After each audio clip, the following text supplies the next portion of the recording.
रूसी हमले लगातार जारी हैं। वहीं अब जर्मनी भी अपनी नीति को बदलते हुए यूक्रेन के हथियारों की बड़ी मदद देने का ऐलान कर चुका है। यानी ये युद्ध अभी थमता नजर नहीं आ रहा।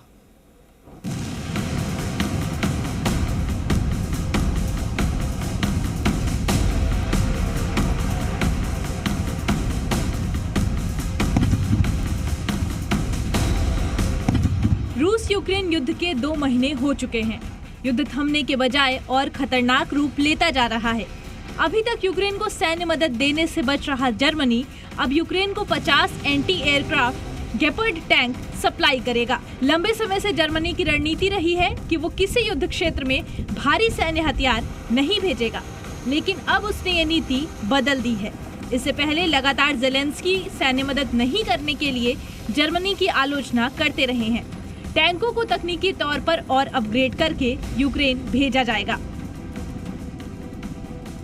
Gestern entschieden, dass wir die Ukraine unterstützen werden mit einem Flugabwehrpanzer mit Geparden. Das ist genau das, was die Ukraine jetzt braucht, um den Luftraum zu sichern vom Boden aus. Das ist hier nochmal deutlich geworden. Deutschland ist dazu bereit und wir werden auch heute im Rahmen der Konferenz alle Möglichkeiten ausloten, wie wir weiter die Ukraine in diesem mutigen, aber in diesem wichtigen Kampf für Freiheit, für Frieden unterstützen können.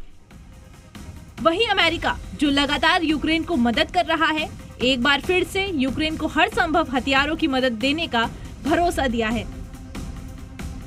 We spent a great deal of time with President Zelensky, the chief of his military, their defense secretary, going through what it is they believe they need to effectively prosecute the battle going forward. Secretary Austin is in Germany today with representatives from, I think, close to 40 countries, focused on making sure that we are either delivering ourselves or finding the countries to deliver what it is the Ukrainians need. And I can just say broadly, and we can go in more detail in a different setting, I think we're largely aligned in what they say they need and what we think we're able to provide. जहां एक और Germany और America मदद देने की बात कह रहे हैं, वहीं रूस ने खार्किव पर बड़ा हमला किया है।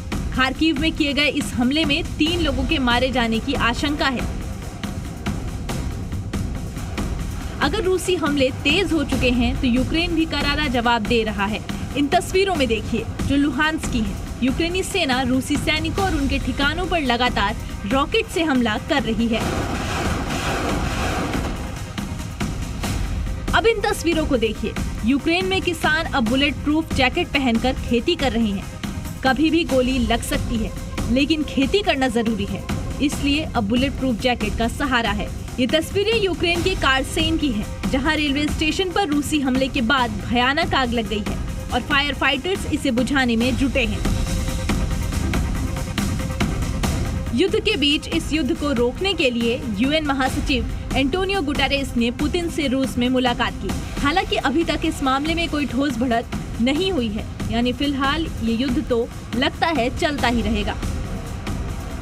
खार्किव से शिवांगी ठाकुर के साथ ब्यूरो रिपोर्ट, जी मीडिया।